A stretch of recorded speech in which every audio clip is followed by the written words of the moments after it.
अस्सलाम वालेकुम स्टूडेंट्स। आज हमारा जो टॉपिक है नाइन्थ क्लास का वो है जी science as a collaborative field. Science as a collaboration का मतलब होता है मिलकर वर्क करना, मिलकर काम करना। Science as a collaborative field का मतलब क्या है कि इन विच, जिसकी डेफिनेशन है, researchers from different fields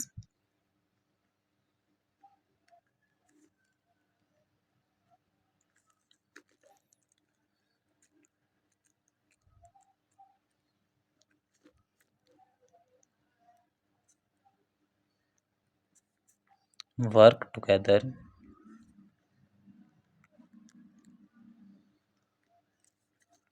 to solve complex problem. कि डिफरेंट फील्ड से रिसर्चर्स क्या होते हैं, मिलकर इकट्ठा वर्क करते हैं और एक पेचीदा किस्म की जो कोई मसला मसाइल है, कोई मुश्किल है, उसे हल किया जाता है। तो इसे आप लोग क्या कहते हैं? Science as a collaborative field. अब यहाँ पे हम लोगों ने कुछ एग्जांपल डिस्कस करनी है जिसमें क्या है कि science as a collaborative field है। साइंस क्या कर रही है? मिलकर वर्क कर रही है। सबसे पहले हमारे पास जो है जी वो है ह्यूमन जीनोम प्रोजेक्ट। जो ह्यूमन जीनोम प्रोजेक्ट था ये 1990 में स्टार्ट हुआ था और यहाँ पे इसकी जो कंप्लीशन डेट है वो डिफरेंट है। 2002 भी है, 2003 भी है। अपर क्लासेस में 2002 है, लेकिन आपकी क्लास में जो बुक पे लिखी हुई है वो क्या है? 2003 है। तो आप लोगों ने 2003 ही याद रखना है। अब ये प्रोजेक्ट था क्या? इस प्रोजेक्ट में जो जीनोम सीक्वेंस है ह्यूमन की कंप्लीट, उसका मैप बनाना था। Mapping the entire genome sequence. अब मैप का क्या मतलब है? लोकेशन बतानी थी कि फ़लाँ चीज़ फ़लाँ पे है, उसका काम ये है। तो ये जैसे आप मैप पे देखते हैं कि फ़लाँ घर यहाँ पे है, फ़लाँ बिल्डिंग यहाँ पे है, तो इसी तरह जीन्स की लोकेशन देखनी थी कि एक पूरे ह्यूमन जीनोम के अंदर कहाँ-कहाँ पे कौन-सी चीज़ मौजूद है। अब इसके लिए कौन-कौन से फ़ील्ड से लोग थे? इसमें मॉलिक्यूलर बायोलॉजी है, क्योंकि मॉलिक्यूल्स की स्टडी भी होनी है, डीएनए वगैरह। तो मॉलिक्यूलर बायोलॉजी के लोग मिलकर वर्क कर रहे थे। साथ कौन था जी? जेनेटिक्स के थे, जीन्स की स्टडी है।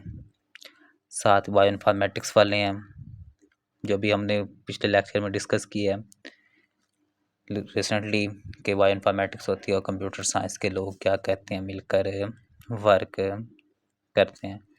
तो एक ह्यूमन जीनोम प्रोजेक्ट के लिए क्या किया है? डिफरेंट फील्ड्स के लोगों ने मिलकर वर्क किया। ये क्या है? Science as collaborative field. फिर है क्लाइमेटिक चेंज रिसर्च। आप लोगों ने ये देखना है कि हमारा क्लाइमेट क्यों चेंज हो रहा है। वक्त के साथ साथ क्लाइमेट चेंज हो रहा है, क्यों हो रहा है? गर्मी ज़्यादा बढ़ती है। पिछले 10 से 12 साल में गर्मी की रेशियो इतनी ज़्यादा नहीं थी, इतना ज़्यादा टेम्परेचर नहीं था, अब ज़्यादा है। क्यों हो रहा है? प्लांट्स की डिफरेंट चीज़ें हैं कि प्लांट्स ख़त्म हो रहे हैं, डेज़र्टिफ़िकेशन हो रही है। इसके अलावा आप लोग कहते हैं जी हीट प्रोड्यूस हो रही है ज़्यादा से ज़्यादा, गाड़ियाँ इतनी ज़्यादा हो गई हैं उससे। अब इसके लिए कौन-कौन से फ़ील्ड, हमारा काम ये रीज़न्स नहीं देखना, हमारा काम है कौन से इस टॉपिक के अंदर कौन-कौन से फ़ील्ड्स के लोग थे। क्लाइमेट चेंज में कोलैबोरेशन जो है जी वो है एटमॉस्फेरिक साइंस की। एटमॉस्फेयर को स्टडी करने वाले हैं। साथ हमारे पास हैं जी ecology, relationship of organism and their environment, economics और सोशियोलॉजी, सोशल बिहेवियर की स्टडी को आप लोग क्या कहते हैं? सोशियोलॉजी। तो इन्होंने मिल के क्या किया? क्लाइमेट चेंज रिसर्च पे वर्क किया। ये डिफरेंट फील्ड्स के लोग मिलकर वर्क कर रहे हैं। फिर हमारे पास है मेडिकल रिसर्च। कोई भी बीमारी है उसके लिए क्या करना है जी? रिसर्च करनी है। जैसे फॉर एग्जांपल हम डिस्कस कर लेते हैं कैंसर है, किसी इंसान को क्या है जी? कैंसर है।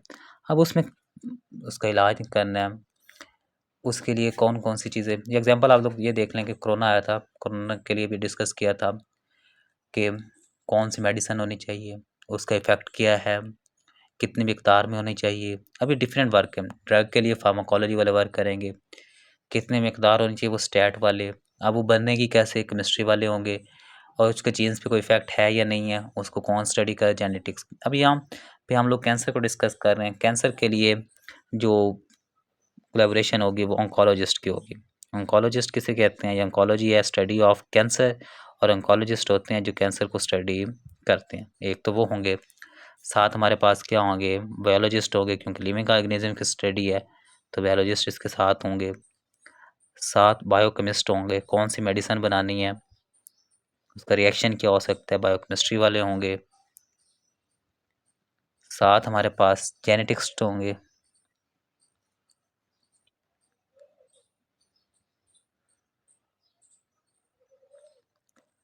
फिर हमारे पास फार्माकोलॉजिस्ट होंगे। फार्माकोलॉजिस्ट वाले हमें बताएंगे कितनी मिकदार में कौन सी मेडिसिन रिक्वायर्ड है। और स्टैटिशियंस होंगे जो फार्माकोलॉजी वाले देखेंगे ड्रग का इफेक्ट कितना है, क्या कौन सी ड्रग कितना इफेक्टिव है। और स्टैटिशियंस वाले हमें बताएंगे कितनी मिकदार में वो मेडिसिन हमें रिक्वायर्ड है।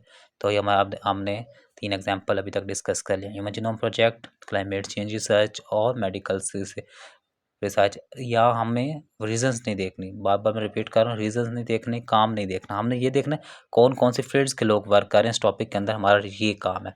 साइंस एज कोलैबोरेटिव फील्ड कि इसमें कैसे काम कर रहे हैं, कौन कौन से फील्ड के लोग काम कर रहे हैं। नेक्स्ट हमारे पास है जी रोबोटिक्स एंड एआई। आप लोग देख रहे हैं कि इस वक्त हमारे पास एआई बहुत ज़्यादा वर्क है हर चीज़ में, इंटेलिजेंस, आर्टिफिशियल इंटेलिजेंस, चाहे आप चैट जीपीटी ले लें, इसके अलावा और भी बहुत सी हैं, मेटा है, डिफरेंट फील्ड्स हैं, रोबोट है, डिफरेंट कंट्रीज़ ने अपने रोबोट्स बना लिए हैं जो डिफरेंट वर्किंग करते हैं। अब ये जो रोबोटिक्स एंड एआई है इसमें कौन कौन सी फील्ड्स वर्क करती हैं, इसमें अब कंप्यूटर साइंस भी वर्क कर रही है क्योंकि इन्होंने मशीन लर्निंग करनी होती है तो कंप्यूटर साइंस वाले इसमें इन्वॉल्व हैं। साथ इंजीनियरिंग वाले हैं, उसके पार्ट्स बनाने हैं तो इंजीनियरिंग वाले क्या करेंगे, साथ वर्क करेंगे। इसके अलावा मैथमेटिक्स हैं, न्यूरो साइंस, क्योंकि आप लोग देखते हैं रोबोटिक्स के अंदर क्या होते हैं, इमोशंस भी ऐड किए जाते हैं कि उनमें कौन कौन से रोबोटिक्स हैं, वो सॉरी इमोशंस हैं, और साथ उनके ब्रेन के, उनका ब्रेन है वो सोचते भी हैं, इंसानों की तरह कोशिश होती है सोचने की, तो वो न्यूरो साइंस हो गया। और साइकोलॉजी, उनका बिहेव कैसे है, तो ये साइकोलॉजी वाले भी इसमें क्या होते हैं, वर्क करते हैं। अब ये एक जो कोलैबोरेशन है ये मिलकर वर्क करता है, उसमें मशीन लर्निंग कैसी है कि उसकी नेचुरल लैंग्वेज प्रोसेस क्या है और वो वर्किंग कैसे करता है। और लास्ट पे हमारे पास है स्पेस एक्सप्लोरेशन, हमने क्या करना है, स्पेस को एक्सप्लोर करना है। जैसे हमारे पास नासा है, नासा का क्या काम है, ये स्पेस को एक्सप्लोर कर रही है। और इसके अलावा एक और है ISS, International Space station. NASA और ये जो 2 कंपनी, इनका क्या काम है, इन्होंने स्पेस के अंदर क्या क्या मौजूद है, कौन सी चीज़ें हैं, उनकी स्टडी। अब इसके लिए कौन कौन सी फील्ड्स रिक्वायर्ड है, एक तो हमारे पास है एस्ट्रोफिजिक्स,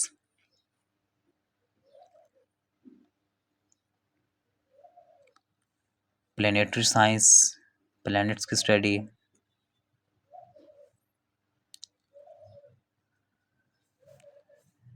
इंजीनियरिंग है, बायोलॉजी है, लिविंग ऑर्गेनिज्म स्पेस में जाते हैं, और उनके लिए मेडिसिन भी रिक्वायर्ड है तो इसमें मेडिसिन वाले भी वर्क करते हैं। अब ये फील्ड्स मिलकर क्या करती हैं, स्पेस एक्सप्लोरेशन में हेल्प करती हैं।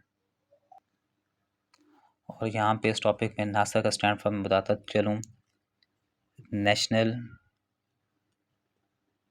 एरोनॉटिक्स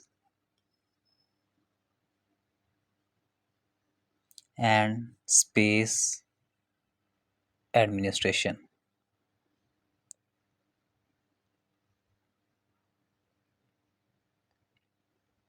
दो यहाँ पे स्पेस एजेंसियों के नाम है, NASA and ISS, International Space Station और National Aeronautics and Space Administration. तो इनका क्या काम है, स्पेस को एक्सप्लोर करना। और इसमें नासा और ISS, इसमें अब ये स्पेस एक्सप्लोरेशन की एजेंसीज हैं और इसमें कौन कौन सी फील्ड्स की कोलैबोरेशन है वो आप लोग पढ़ चुके हैं। और science as a collaborative field आपका इम्पोर्टेंट लॉन्ग क्वेश्चन है, और इसमें आप लोगों का कोई क्वेश्चन है तो आप कमेंट सेक्शन में पूछ सकते हैं, और वीडियो अच्छी लगे तो लाइक कर लें और चैनल को सब्सक्राइब कर लें।